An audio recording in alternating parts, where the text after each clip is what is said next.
অবশেষে শান্তি চুক্তিতে পৌঁছল ইরান যুক্তরাষ্ট্র। জেনেভায় সই শুক্রবার নিশ্চিত করলেন ডোনাল্ড ট্রাম্প। যুদ্ধ বন্ধের পাশাপাশি উন্মুক্ত হবে হরমুজ প্রণালী। ইন্টারপোলের হুলিয়া নিয়ে লন্ডন থেকে উড়াল। দুবাই বিমানবন্দরে এআই ক্যামেরায় শনাক্তের পর গ্রেফতার সাবেক আইজিপি বেনজির আহমেদ। দ্রুত দেশে ফেরাতে তৎপর সরকার।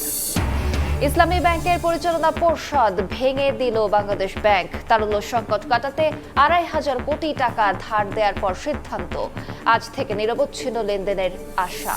প্রতিতে ধীর গতি। ৭ মাসেও চূড়ান্ত নিষ্পত্তি হয়নি হাসিনা কামালের সাজার আপিল। প্রস্তুতির ঘাটতিতে থেমে আছে শুনানি, দাবি প্রসিকিউশনের।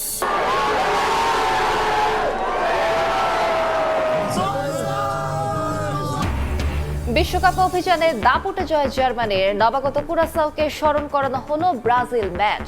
৭-১ গোলে বিধ্বস্ত করল ৪ বারের চ্যাম্পিয়নরা। নেদারল্যান্ডসকে রুখে দিল জাপান।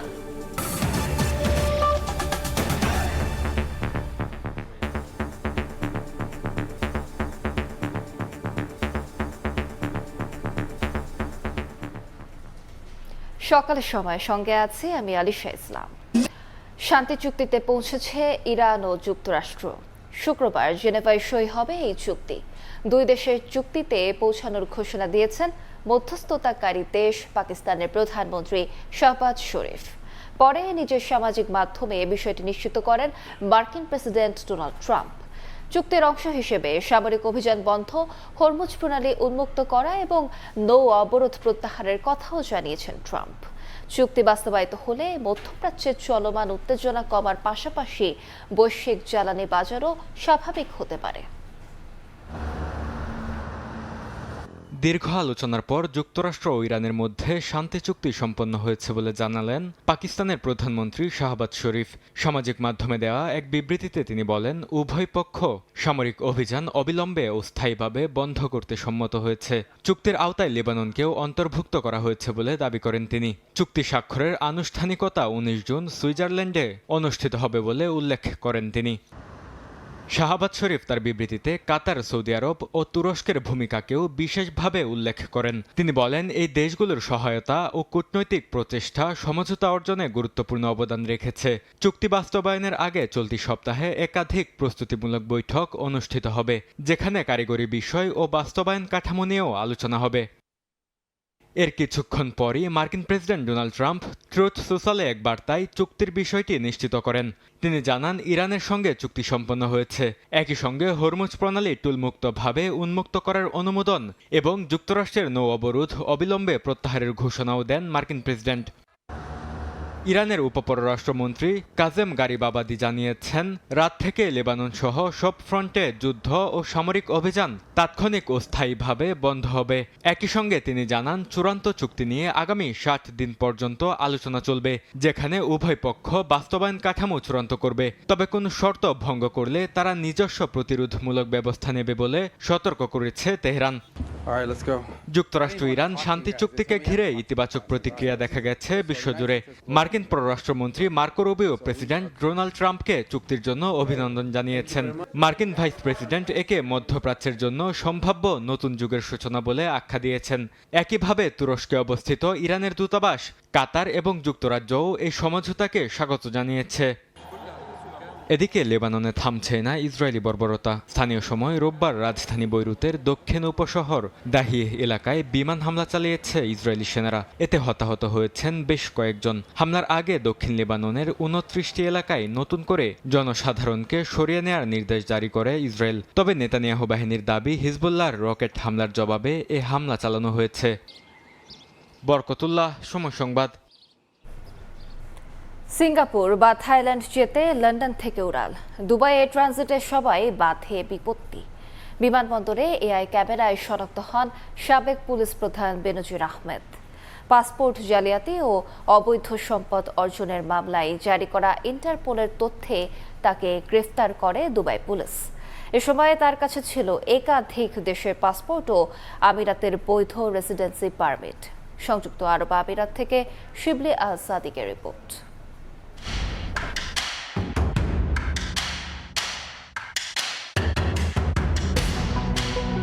দুদকের মামলায় ইন্টারপোলের ওয়েবসাইটে অনেকদিন ধরে মোস্ট ওয়ান্টেড আসামি সাবেক আইজিপি বেনজির আহমেদ।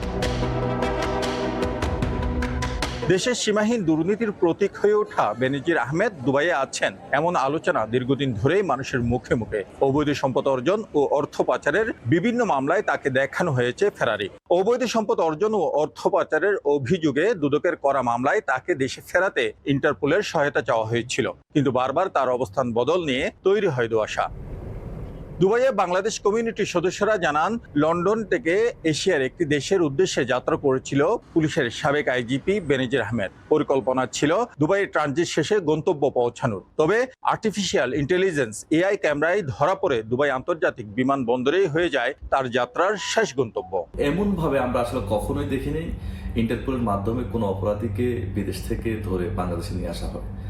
তো এটি যদি সত্যি যদি আমরা কার্যকর করতে পারি, তাহলে ভবিষ্যতে অর্থ পাচারকারীরা তারা একটু হলেও ভয় পাবে। উনি সংযুক্ত আরব আমিরাতে গ্রেপ্তার হয়েছে, এই খবরে আমরা প্রবাসীরা স্বস্তি প্রকাশ করছি।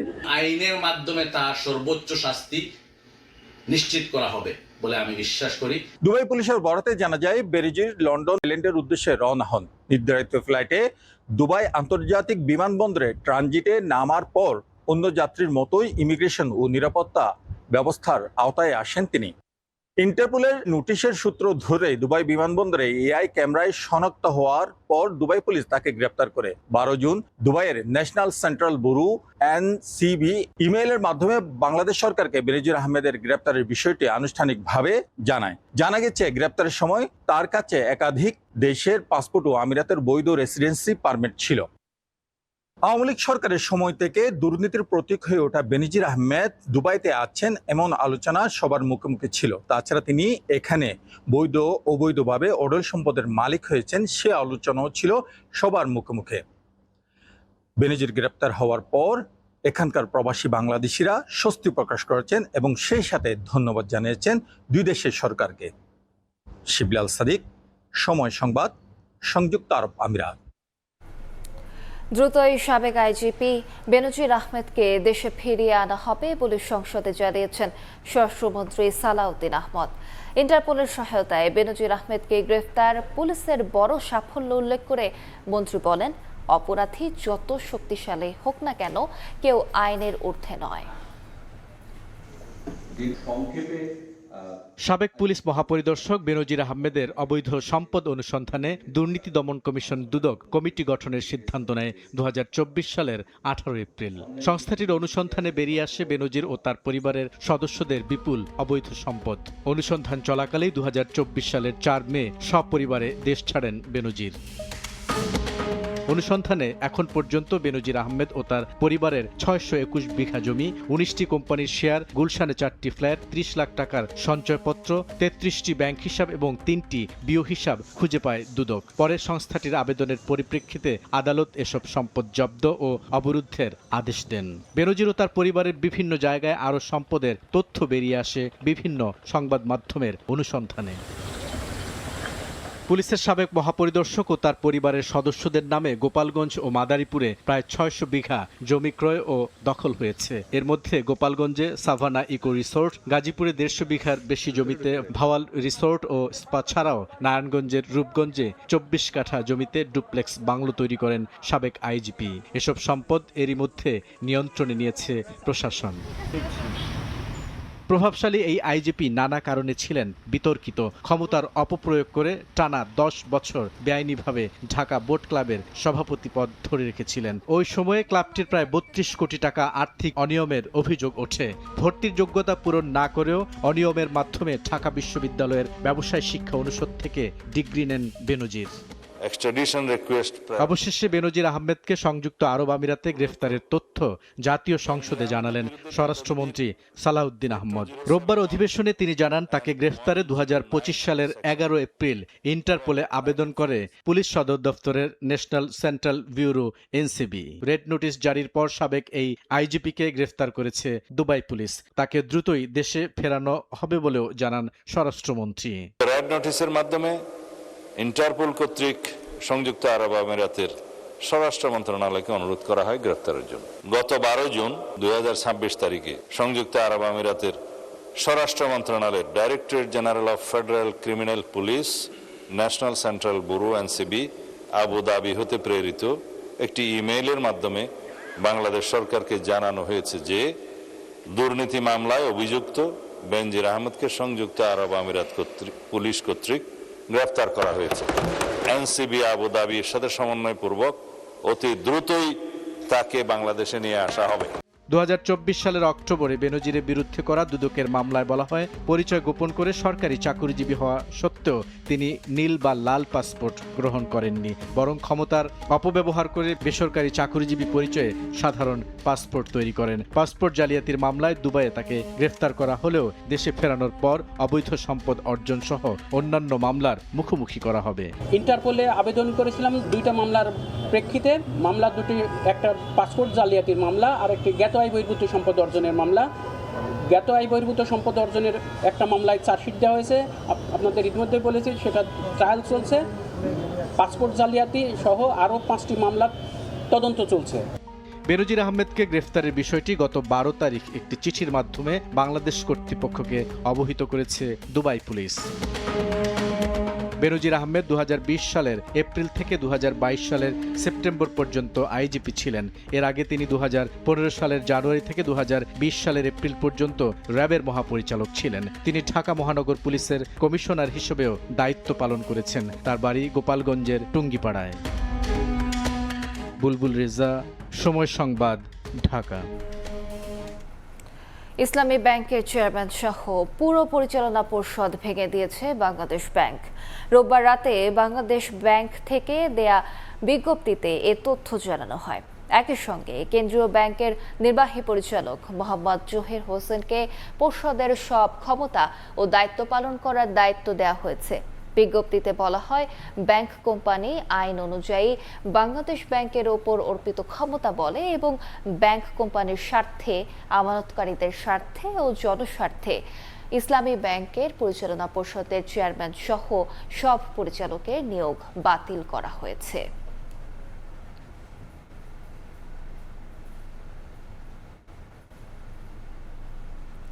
তারল্য সংকট কাটাতে ইসলামী ব্যাংককে 2,500 কোটি টাকা ধার দিয়েছে কেন্দ্রীয় ব্যাংক।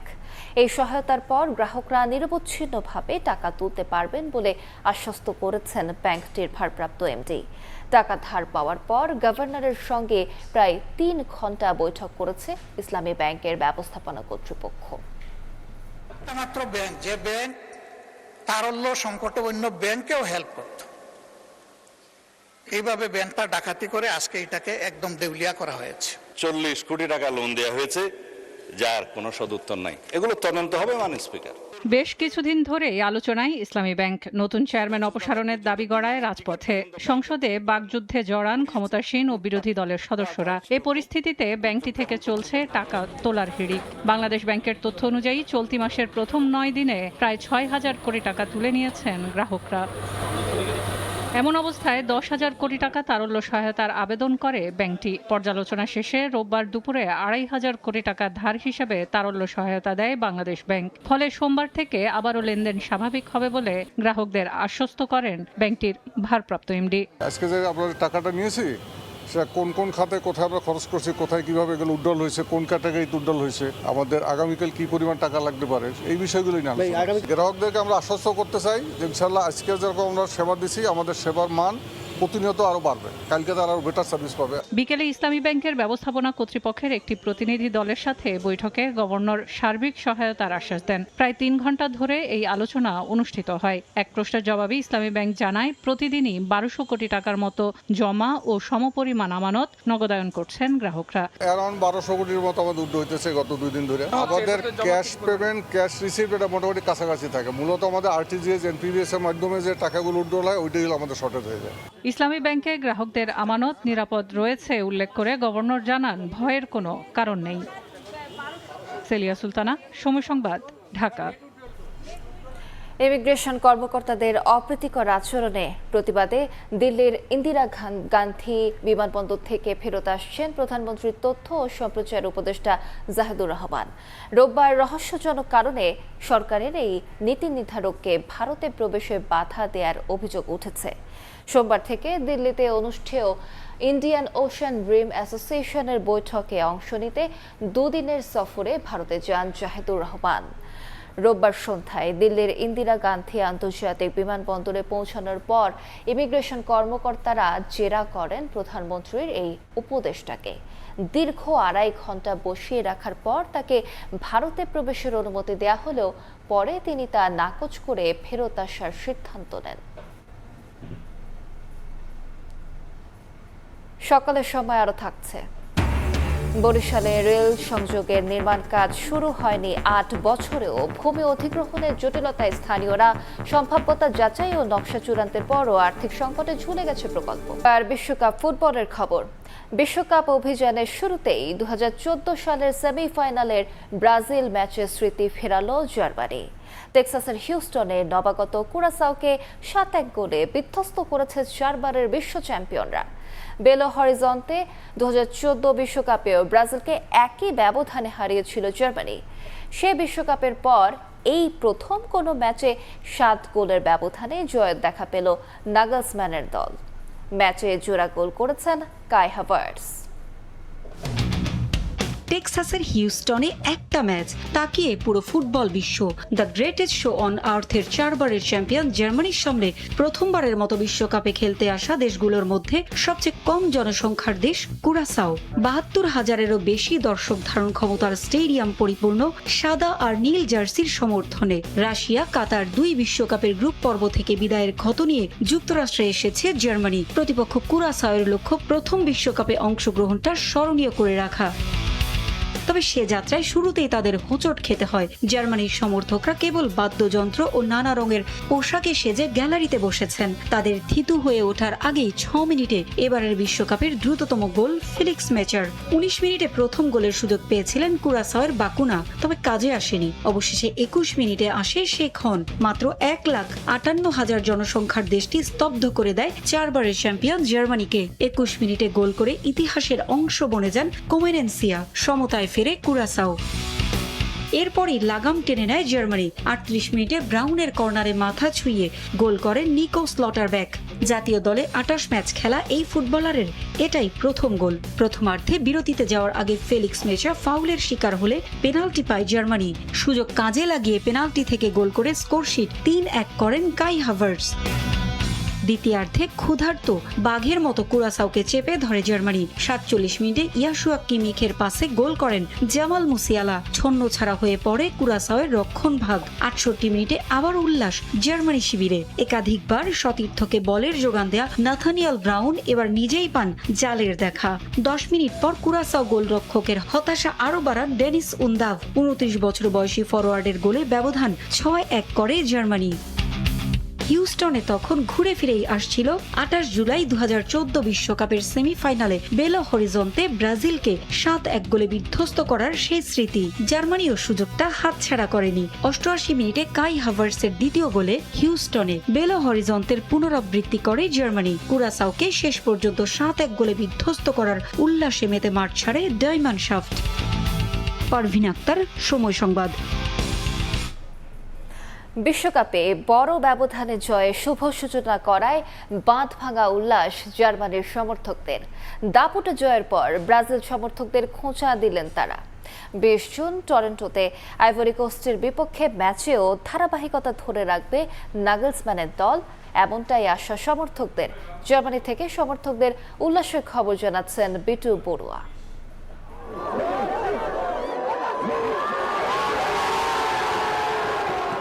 প্রথমবারের মতো বিশ্ব ফুটবলের সবচেয়ে বড় মঞ্চে খেলতে এসে জার্মান ফুটবল শৈলীর কাছে একরকম বিধ্বস্ত হয়েছে ক্যারিবিয়ান অঞ্চলের দ্বীপরাষ্ট্র কুরাসাও। 7-1 গোলের ব্যবধানে বিধ্বস্ত এই বিশ্বমঞ্চের নবীন এই দেশটি। জার্মান সমর্থকরা বলছেন 2014 সালের ব্রাজিলকে যে 7-1 গোলে হারিয়েছিল জার্মানি, তার সুখস্মৃতি ফিরিয়ে এনেছে ইউলিয়ান নাগলসম্যানের শিষ্যরা। আমাদের জার্মানি আজ অবিশ্বাস্য ভালো খেলেছে। 7-1 গোলের জয় মানেই আমাদের কাছে ঐতিহাসিক বিশেষ কিছু। আমাদের ফুটবলারদের ধন্যবাদ সেই স্মৃতি ফিরিয়ে আনার জন্য। দেখুন 7 গোল যখনই দিয়েছে তখন এটাই প্রমাণিত আমরাই শিরোপার অন্যতম দাবিদার। জার্মানি আবারও প্রমাণ করেছে কেন তারা 1954, 1974, 1990 এবং 2014 বিশ্ব চ্যাম্পিয়ন।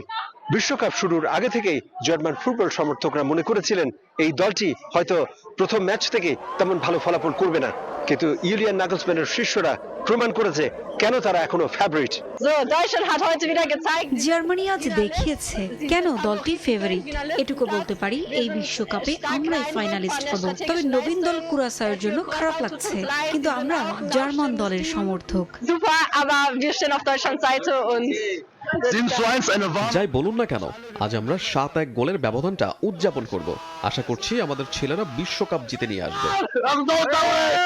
জার্মান ফুটবল দল ঠিক প্রথম ম্যাচ থেকেই যেভাবে ফুটবল খেলা শুরু করেছে তাতে মনে হচ্ছে এবারের শিরোপার অন্যতম দাবিদার জার্মানি। পুরো দলটি যে সুপারস্টার প্রথম ম্যাচেই সেটি প্রমাণ করেছে ইউলিয়ান নাগলসম্যানের শিষ্যরা।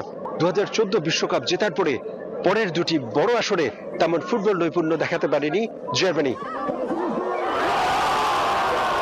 জার্মান ফুটবল দলের আশা 2026-এর বিশ্বকাপ আসবে জার্মানিরই ঘরে।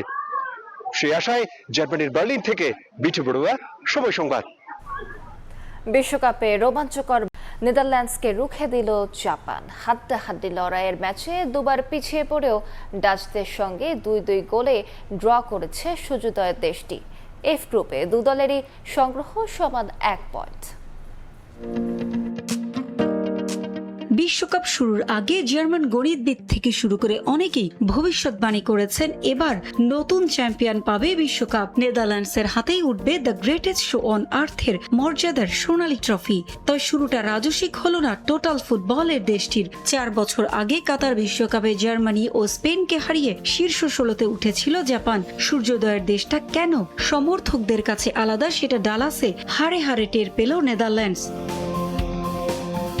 প্রথমার্ধে দুদলই খেলেছে ঢিমে তালে, বলার মতো আক্রমণ দেখা যায়নি এই অর্ধে। তবে দ্বিতীয়ার্ধ ঠাসা ছিল রোমাঞ্চ আর উত্তেজনায়। 51 মিনিটে কমলা সমুদ্রের গর্জনে কেঁপে ওঠে পুরো স্টেডিয়াম। রায়ান গ্রেভেনবার্চের ক্রসে গোল করেন অধিনায়ক ভার্জিল ভন ডাইক। তখনও হয়তো অনেকেই ভেবে নিয়েছিলেন এই বুঝি ভেঙে গেল সূর্যোদয়ের দেশের ফুটবলারদের মনোবল। তাদের সে ধারণা ভেঙে দিতে মোটে 6 মিনিট সময় নেন মিডফিল্ডার কেইতো নাকামুরা। সমতায় ফেরে জাপান। 64 মিনিটে আবারও ঘুরে দাঁড়ায় রোনাল্ড কোম্যানের নেদারল্যান্ডস। এবারও ডাচদের কান্ডারি সেই গ্রেভেনবার্চ। তার পাশেই গোল করেন ফরওয়ার্ড ক্রিসেন্সিও সামারভিল। তার শট চেষ্টা করেও আটকাতে পারেননি জাপান গোলরক্ষক জিওন সুজুকি। জয় অনেকটা নিশ্চিত ধরেই নিয়েছিল নেদারল্যান্ডস। সমর্থকরাও বিজয় উৎসবের জন্য তৈরি হচ্ছিলেন। তবে হাল ছাড়েনি জাপান। ভেঙে না পড়ে সমতায় ফিরতে একাধিক আক্রমণ করেছে ডাচ দুর্গে। অবশেষে 88 মিনিটে ঘুরে দাঁড়ায় ব্লু সামুরাই। কামাদার হেড থেকে করা গোলে 2-2 সমতায় ফেরে জাপান। শেষ পর্যন্ত আর নেদারল্যান্ডস কোনো প্রতিরোধ গড়তে পারেনি। গত বিশ্বকাপে শীর্ষ 16তে ক্রোয়েশিয়ার কাছে হেরে বিদায় নেওয়া জাপান শেষ মুহূর্ত পর্যন্ত আটকে রাখে ডাচদের। শেষ পর্যন্ত রোমাঞ্চকর ড্রয়ে শেষ হয় এই লড়াই। এফ গ্রুপ থেকে দু দলেরই পয়েন্ট এখন সমান 1। পারভিন আক্তার, সময় সংবাদ। রায়ের 7 মাস পার হলেও চূড়ান্ত নিষ্পত্তি হয়নি জুলাই হত্যা মামলায় শেখ হাসিনা সহ 3 জনের সাজার আপিল। একই অবস্থা আরও কয়েকটি মামলারও। যদিও ট্রাইব্যুনাল আইনে আপিলের জন্য 30 দিন ও আপিলের পর তা 60 দিনের মধ্যে নিষ্পত্তির কথা বলা হয়েছে। চিফ প্রসিকিউটর জানিয়েছেন আপিল শুনানির জন্য এখনও সম্পন্ন হয়নি প্রসিকিউশনের প্রস্তুতি।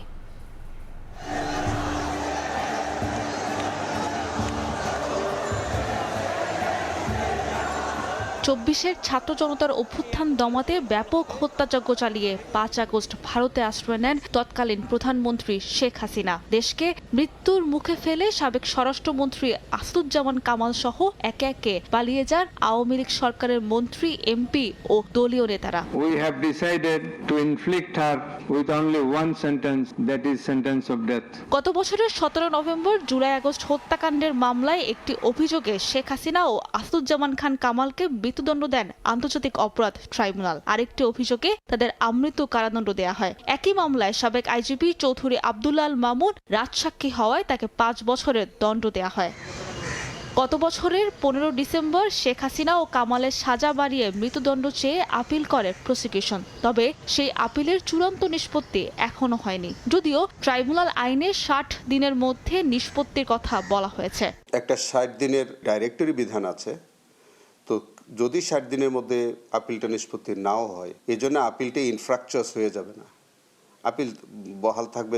আর ম্যান্ডেটরি হয় ওইটা যেটাতে কনসিকুয়েন্সটা বলা থাকে। প্রসিকিউশন বলছে প্রস্তুতি সম্পন্ন না হয় আপিল শুনানি থেমে আছে। একই অবস্থায় জুলাই অভ্যুত্থানে চাংখারপুলে হত্যাযজ্ঞ ও আসলে হত্যা ও মরদেহ পোড়ানোর মামলাও। আমরা এখন পর্যন্ত শুনানির জন্য কোনো উদ্যোগ নেইনি এই কারণে যে আমাদের এখন পর্যন্ত আপিলটা শুনানির জন্য আমরা প্রস্তুতি নিতে পারি নাই। চাংখারপুলের যেটা আমরা এনহ্যান্সমেন্টের জন্য একটা আপিল করেছি সেটাও পেন্ডিং আছে। অন্যান্য আপিলগুলো যারা আসামির পক্ষ থেকে করেছে সেগুলোও পেন্ডিং আছে।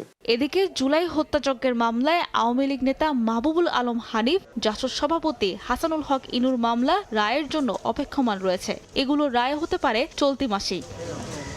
সাবরিনা মজুমদার, সময় সংবাদ, ঢাকা।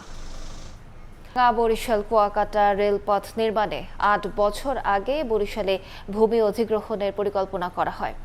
যেসব স্থান দিয়ে রেল লাইন ও স্থাপনা নির্মাণের কথা ছিল সেসব ভূমিতে দেয়া হয় বিক্রি ও সংস্কারের নিষেধাজ্ঞা। তবে এখনও ক্ষতিপূরণ পায়নি জমির মালিকেরা। একই সঙ্গে থমকে আছে পায়রা বন্দরকে ঢাকার সঙ্গে সরাসরি রেল নেটওয়ার্কে যুক্ত করার উদ্যোগও। শোভন হাসানের তোলা ছবিতে বিস্তারিত অপূর্ব অপু রিপোর্টে।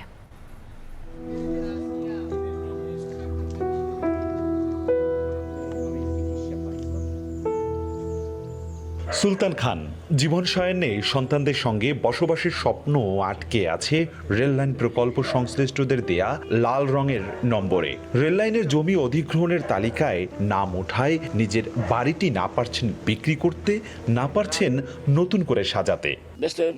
কাস্টমার রেল লাইনে নেবে, রেল লাইনে লই যাবে আর কিনবো। একই সংকটে বরিশাল নগরীর টিয়াখালী ও দক্ষিণ সাগরদী সহ 10 থেকে 12 কিলোমিটার এলাকার হাজারো বাসিন্দাদের। তাদের অভিযোগ 8 বছর আগে প্রকল্প কর্মকর্তাদের দেয়া লাল রঙের নম্বরের কারণে তৈরি হয়েছে বসতবাড়ি সংস্কার ও জমি বিক্রিতে সব ধরনের নিষেধাজ্ঞা। তবে দীর্ঘদিনেও শেষ হয়নি জমি অধিগ্রহণের প্রক্রিয়া। ভিটাটা হলো আমার বাপ দাদার পূর্বপুরুষের ভিটা, বাবা দাদা সবাই এখানে এবং তাদের কবর এখানে আছে। তাদের কবর সাইডে যে আমরা যাব, এটা তো আমাদের মনের ব্যথা। এই বাসা যে আরও কাজ শুরু করব, 2 তলা বা 3 তলা কাজ শেষ করব, কিন্তু ওইটা আমি পাচ্ছি না। রেল লাইনে যে করিয়ে গেছে, মানে ডাকাইয়ে গেছে, সেই সময় যে যদি টাকা আমরা পাইতাম তাহলে আমরা একটু জমি জমা কিনে এক জায়গায় থাকতাম। সরকার যদি এই বাড়িঘর নেওয়া হয় তা নিয়ে যাবে, না নিলে বললে দেবে যে না কাজ হইবে না, আমরা একটা কিছু করব। ভাঙ্গা থেকে কুয়াকাটা রেলপথটি বরিশাল জেলার বিভিন্ন স্থান হয়ে এগিয়ে যাওয়ার কথা রয়েছে পটুয়াখালীর দিকে। দক্ষিণ অঞ্চলের রেল লাইনে যুক্ত করতে 5,600 একর জমির এই মহাপরিকল্পনায় 19টি স্টেশন আর একটি জংশন সমৃদ্ধ এই মেগা প্রকল্পের প্রাথমিক বাজেট 41,200 কোটি টাকা। তবে অর্থনীতিবিদদের মতে দীর্ঘদিনেও কাজ শুরু না হওয়ায় বাড়বে এর নির্মাণ ব্যয়। এই যে দীর্ঘসূত্রিতা, আমরা আশঙ্কা করছি যে এই দীর্ঘসূত্রিতার কারণে এই প্রকল্পের ব্যয়টা ক্রমান্বয়ে বেড়ে যাবে, এবং ব্যয় যখন বেড়ে যাবে তখন দেখা যাবে এটার বাস্তবায়নযোগ্য থাকে কিনা আমরা আশঙ্কা করছি। সেখানেও যেখানে রেড মার্ক করা হয়েছে সেই অঞ্চলের মানুষগুলো ব্যক্তিগতভাবে কিংবা সামাজিকভাবে আসলে কোনো ব্যবসা বাণিজ্য কিংবা তাদের স্থাপনা তৈরির কোনো উদ্যোগ নিতে পারছেন না এবং বিক্রিও তারা করতে পারছেন না। রেল কর্তৃপক্ষ বলছে সম্ভাব্যতা যাচাই আর নকশা চূড়ান্ত হলেও পুরো প্রকল্পই এখন আটকে আছে অর্থ সংকটে। Feasibility study and detail design complete হয়েছে, কিন্তু ফান্ডিং এর অভাবে প্রজেক্টটা এখনো শুরু করতে পারেনি গভর্নমেন্ট। রেল কর্তৃপক্ষের তথ্যে দক্ষিণাঞ্চলের স্বপ্নের রেল প্রকল্প তাকিয়ে আছে বড় কোনো অর্থ সহায়তার দিকে। বরিশালে রেলপথ আছে ট্রেনও, তবে সেটি কেবলমাত্রই মানুষকে বিনোদন দেওয়ার জন্য শহরের শিশু পার্কে। দক্ষিণাঞ্চলবাসী বলছে এই বিনোদন নয়। ভাঙ্গা থেকে কুয়াকাটা পর্যন্ত 215 কিলোমিটারের যে রেল প্রকল্প নেওয়া হয়েছিল সেটি বাস্তবায়ন করুক এই সরকার, যার মধ্য দিয়ে আকাশ নৌ সড়ক যোগাযোগের মতোই রেল খাতেও যোগাযোগ স্থাপন হবে এক মাইল ফলক। অপূর্ব অপু, সময় সংবাদ, বরিশাল। দুর্ঘটনাপ্রবণ ও নিয়ন্ত্রণহীন ব্যাটারি চালিত রিকশায় নীরবে ক্ষতি করছে শিশু, গর্ভবতী নারী ও ভবিষ্যৎ প্রজন্মের। এই যানগুলোর ব্যাটারি এখন দেশের অন্যতম বড় সীসা দূষণের উৎসে পরিণত হয়েছে। সীসা দূষণ নিয়ে আবু সাইদ নিশানের ধারাবাহিক প্রতিবেদনের আজ দেখুন দ্বিতীয় পর্ব। ক্যামেরায় ছিলেন অনুপ দত্ত।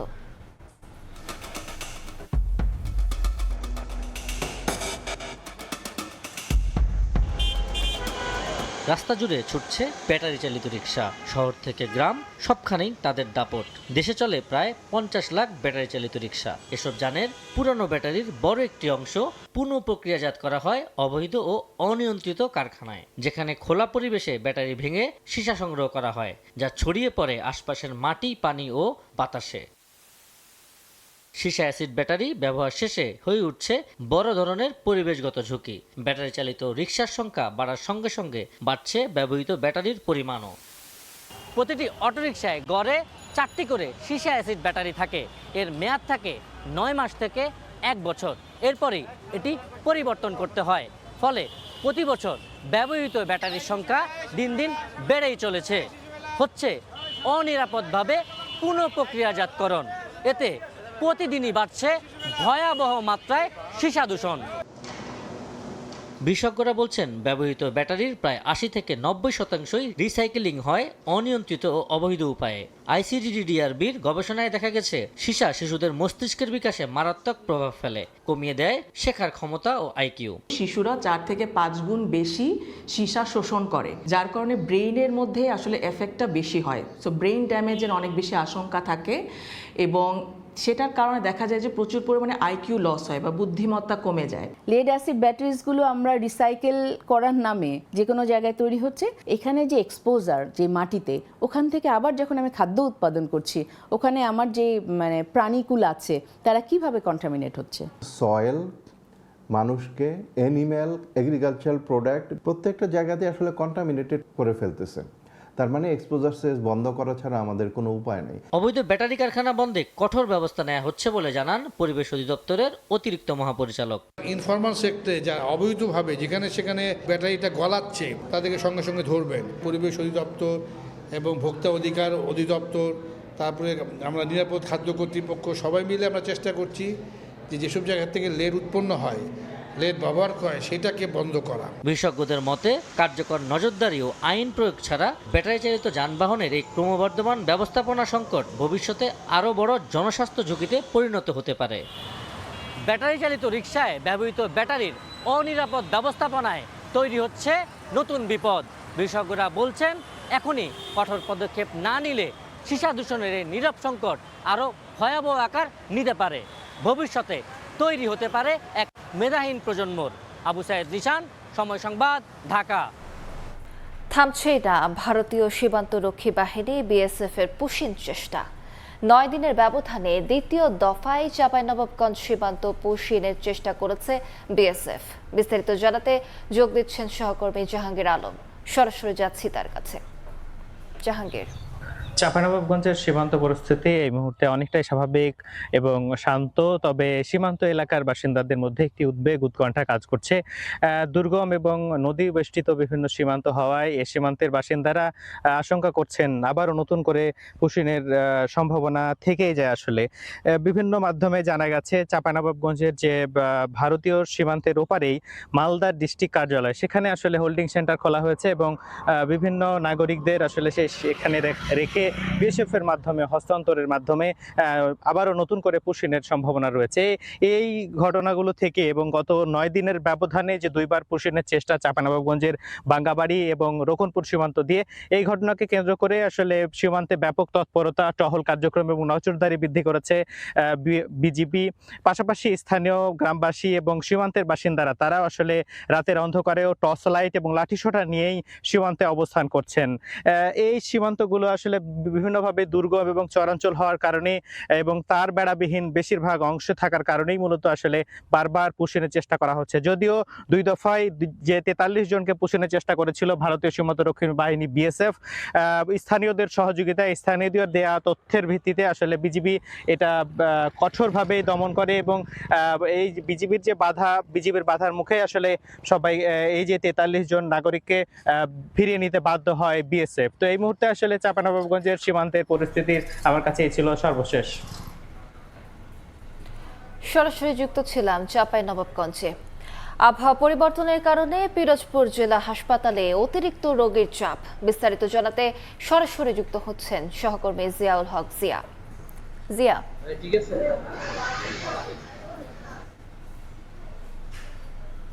পিরোজপুর জেলা হাসপাতালে রোগীর চাপ বেড়েছে কয়েক গুণ। পিরোজপুর জেলা হাসপাতাল 100 শয্যার হাসপাতাল হলেও এখানে আজ রোগী ভর্তি রয়েছে প্রায় 250। তো 100 শয্যার হাসপাতালে 250 রোগীকে চিকিৎসা দিতে হিমশিম খাচ্ছে চিকিৎসক এবং নার্স।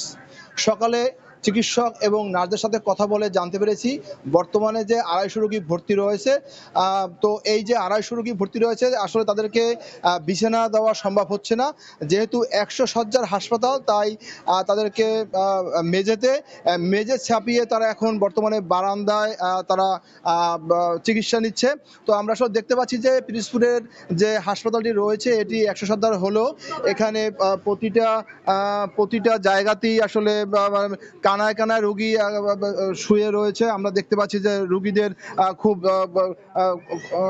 কষ্ট হচ্ছে। আমরা দেখতে পাচ্ছি এই গরমের ভিতরে তারা বারান্দাতে আসলে চিকিৎসা নিচ্ছে এবং চিকিৎসকরা বলছেন যে আসলে হঠাৎ আবহাওয়া পরিবর্তনের কারণে এখানে বিশেষ করে ডায়রিয়া রোগী এবং শিশুদের হাম এবং এখানে ডেঙ্গু রোগীরও প্রাদুর্ভাব আসলে দেখা দিচ্ছে, এমনটাই আসলে চিকিৎসকদের কাছে আমরা শুনতে পেয়েছি।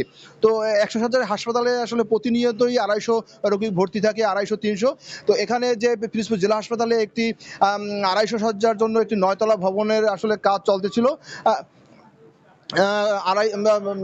250 শয্যার যে ভবনের কাজ চলতেছিল সেটি আসলে কয়েক দফা সময় বাড়িয়েও এখন পর্যন্ত কর্তৃপক্ষ এটিকে আসলে চালুর উদ্যোগ নিতে পারেনি। এটি এই মাসের 30 তারিখ চালু হওয়ার কথা ছিল, কিন্তু আসলে এটা তারা পারবে না এমনটি জানিয়েছে কর্তৃপক্ষ। তো এই ছিল পিরোজপুর জেলা হাসপাতাল থেকে রোগীদের সর্বশেষ আমার কাছে। সরাসরি যুক্ত ছিলাম পিরোজপুরে। দেখছেন সকালের সময়, সঙ্গেই থাকুন। দেখছেন সকালের সময়। G7 সম্মেলনের আগেই জেনেভায় হাজারো মানুষের বিক্ষোভ। বিশ্বের ধনী দেশগুলোর জোটকে অগণতান্ত্রিক আখ্যা দিয়ে রাস্তায় নামেন পরিবেশবাদী, নারীবাদী ও ফিলিস্তিনপন্থী কর্মীরা।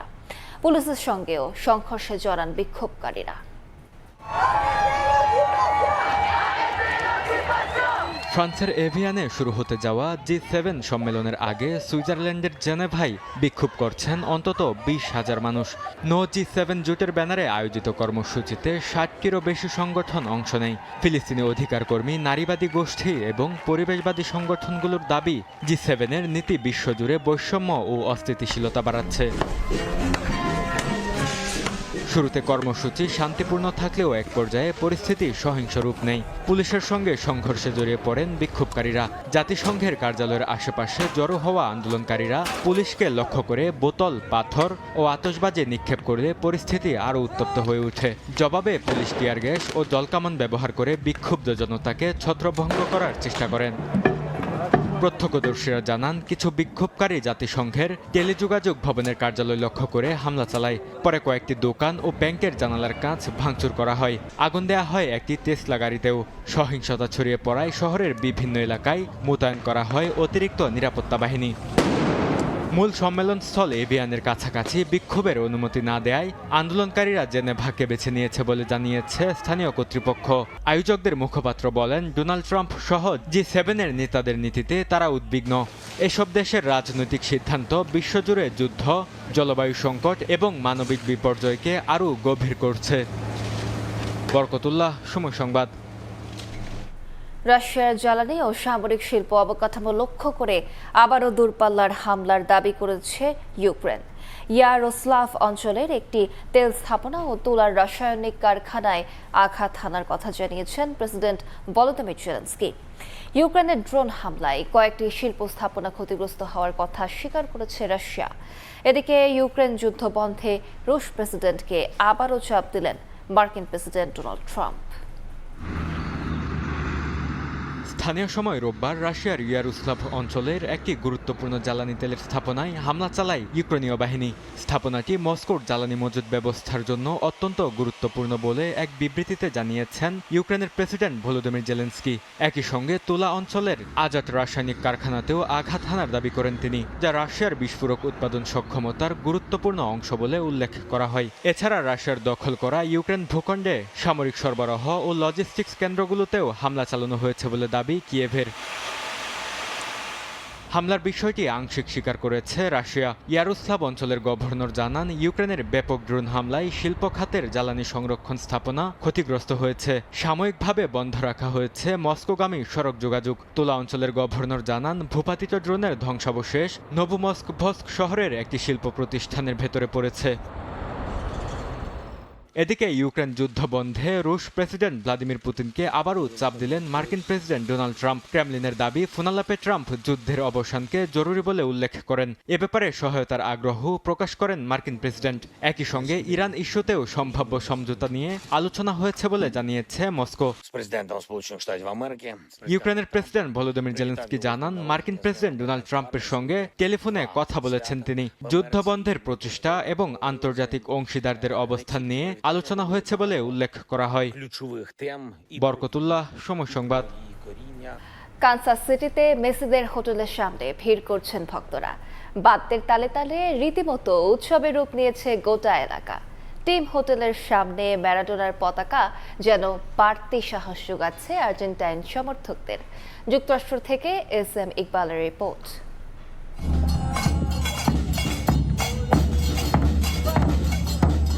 ফুটবল বিশ্বকে সঙ্গে নিয়ে গেল বিশ্বকাপ মিশনটা শুরু করেছিল আর্জেন্টিনা। টুর্নামেন্ট শেষে তার ফলাফল কী হয়েছিল সেটা সবারই জানা। এবারও যখন সেই বিশ্বকাপ ধরে রাখার মিশন নিয়ে মার্কিন যুক্তরাষ্ট্রে এসেছে লিওনেল মেসিরা, সঙ্গে করে এনেছেন সেই ফুটবল ঈশ্বরকে। আমার পেছনে দেখতে পাচ্ছেন ডিয়েগো আর্মান্দো ম্যারাডোনার সেই হ্যান্ড অফ খ্যাত যেই আইকনিক যেই গোল বা যেই ছবিটি, সেটি কিন্তু শোভা পাচ্ছে এই পতাকাতে। তাদের যেই টিম হোটেল মিসৌরির রিভার ফ্রন্ট এলাকার যেই অরিজিন হোটেল রয়েছে, এই হোটেলেই কিন্তু বেস ক্যাম্প করছেন লিওনেল মেসিরা। এবং ঠিক তার পাশেই কিন্তু ডিয়েগো আর্মান্দো ম্যারাডোনার এই ছবিটি টানিয়ে রাখা হয়েছে। অর্থাৎ ঈশ্বরের, ফুটবল ঈশ্বরের আশীর্বাদ নিয়েই তারা এবারের বিশ্বকাপ মিশন শুরু করতে চান। They can again win. I love Messi and I think so. We can win the World Cup. ভক্তরা অধীর আগ্রহে এই টিম হোটেলের বাইরে অপেক্ষা করছে। আপনারা গান বাজনার, বাদ্য বাজনার আওয়াজ শুনতে পাচ্ছেন।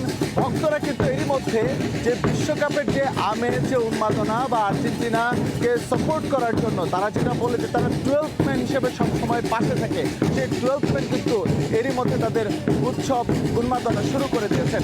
আপনাদের যদি একটু দেখাই, পাশে আর্জেন্টাইনদের যে ঐতিহ্যবাহী যে ড্রাম বা তাদের যে মিউজিক, সেই মিউজিকের তালে তালে কিন্তু মেতে উঠছেন সমর্থকরা। এক পাশে হচ্ছে মিজুরি নদী, মিজুরি নদীর অববাহিকায় এই টিম হোটেল, যেখানে শত শত ফুটবল ভক্ত হাজির হয়েছে আর্জেন্টিনা দলকে সমর্থন দিতে।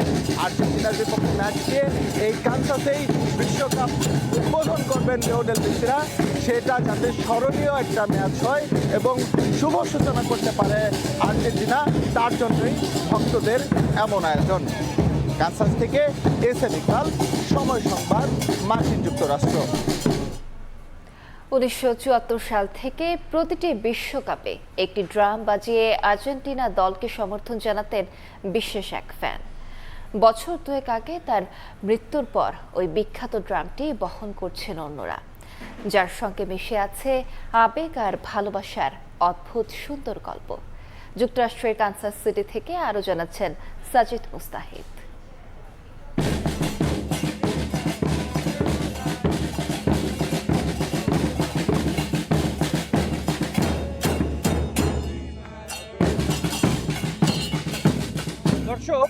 আপনাদের মনে হতে পারে এখানে 4টি ড্রাম রয়েছে। আর্জেন্টিনা ফ্যানরা কিন্তু অনেক আমরা জানি যে তারা অনেক আবেগী, তারা আর্জেন্টিনা ফুটবল দল নিয়ে। 4টা ড্রাম দেখতে পাচ্ছি আমরা এখানে। তবে এই 4টা ড্রামের মধ্যে একটা ড্রাম, এই ড্রামটা কিন্তু একটু ব্যতিক্রম। এটা বলতে হয় এই ড্রামটার যার অরিজিনাল এটার যে মালিক তুলা, এই ড্রামটি মানে আমরা তো জানি অনেকে 5টা 10টা করে বিশ্বকাপ দেখে। এই একটা ড্রাম আর্জেন্টিনার হয়ে মোট 16টি বিশ্বকাপে গিয়েছে। আর্জেন্টিনা দল যখন যে বিশ্বকাপ খেলেছে এরকম 1, 2, 3, 4 করে 16টি বিশ্বকাপে এই ড্রামটি ছিল। সেই তুলা এখন আমাদের মাঝে নেই, সে পৃথিবীর মায়া ত্যাগ করে চলে গেছে, কিন্তু এই ড্রামটি কিন্তু এখনো আছে এবং এই ড্রামটি এবারও থাকবে এই যুক্তরাষ্ট্র বিশ্বকাপে কানসাসে, যেখানে আর্জেন্টিনা তাদের প্রথম ম্যাচ খেলবে। সেখানে your name? My name is Guillermo. Guillermo কিন্তু সেই ড্রামটি নিয়ে আসে। Guillermo, just tell me about this drum, the legacy of this drum please. The legacy of this drum is brought by the man, his name was Tula. এই ড্রামটা তুলার। তিনি ছিলেন আমাদের 1 নম্বর ফ্যান। 2 বছর আগে ফিফা তাকে নাম্বার 1 ফ্যান উপাধি দিয়েছিল। 1974 সাল থেকে মৃত্যুর আগ পর্যন্ত এই ড্রামটা তার কাছে ছিল। এখন এটা আমরা বহন করছি। এই ড্রামটা আর্জেন্টিনা দলের প্রতি আমাদের ভালোবাসার প্রতীক। We're bringing it back and we're continuing his legacy. We want the whole world to enjoy his drum. 1974 সালে for the very first time এই ড্রামটা কোনো বিশ্বকাপে ছিল। এরপর 1978-এ আর্জেন্টিনা প্রথম বিশ্বকাপ জিতেছে, 86-তে দ্বিতীয় এবং এরপর 2022-এ তৃতীয় বিশ্বকাপ জিতেছে। এবারও কিন্তু আর্জেন্টিনা দল এসেছে বিশ্ব চ্যাম্পিয়নের যে তকমা সেটা ধরে রাখার একটা মিশন নিয়ে এবং এই সমর্থকরা, পেছনে হোটেল রয়েছে, দিন রাত উপেক্ষা করে সমর্থকরা কিন্তু আসছেন। এই 16 বিশ্বকাপের ঐতিহাসিক এই ড্রাম নিয়ে কিন্তু এবারও এই সমর্থকরা মাঠ মাতাবে, মেসিদের সমর্থন যোগাবে।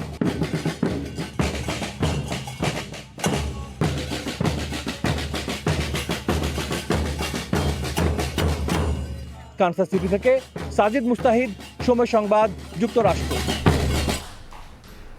এ পর্যায়ে শীর্ষ সংবাদগুলো জানিয়ে দিচ্ছে আরেকবার। অবশেষে শান্তি চুক্তিতে পৌঁছলো ইরান যুক্তরাষ্ট্র। জেনেভায় সই শুক্রবার নিশ্চিত করলেন ডোনাল্ড ট্রাম্প। যুদ্ধ বন্ধের পাশাপাশি উন্মুক্ত হবে হরমুজ প্রণালী। ইসলামী ব্যাংকের পরিচালনা পর্ষদ ভেঙে দিল বাংলাদেশ ব্যাংক। তারল্য সংকট কাটাতে 2,500 কোটি টাকা ধার দেওয়ার পর সিদ্ধান্ত, আজ থেকে নিরবচ্ছিন্ন লেনদেনের আশা।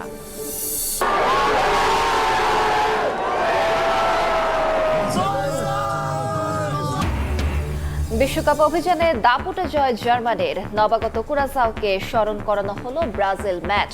7-1 গোলে বিধ্বস্ত করল 4বারের চ্যাম্পিয়নরা। নেদারল্যান্ডসকে রুখে দিল জাপান। এই ছিল সকালের সময়। দর্শক, বিশ্বকাপ ফুটবলের মহাযজ্ঞ সরাসরি সম্প্রচার করছে সময় টেলিভিশন। দেখতে চোখ রাখুন সময়ের পর্দায়। এরপর আন্তর্জাতিক সময় নিয়ে সঙ্গে থাকবেন আইরিন আয়াত। ধন্যবাদ আলিশা আপনাকে। আন্তর্জাতিক সময় নিয়ে ফিরছি কিছুক্ষণ পর, সঙ্গে থাকুন সময়ের।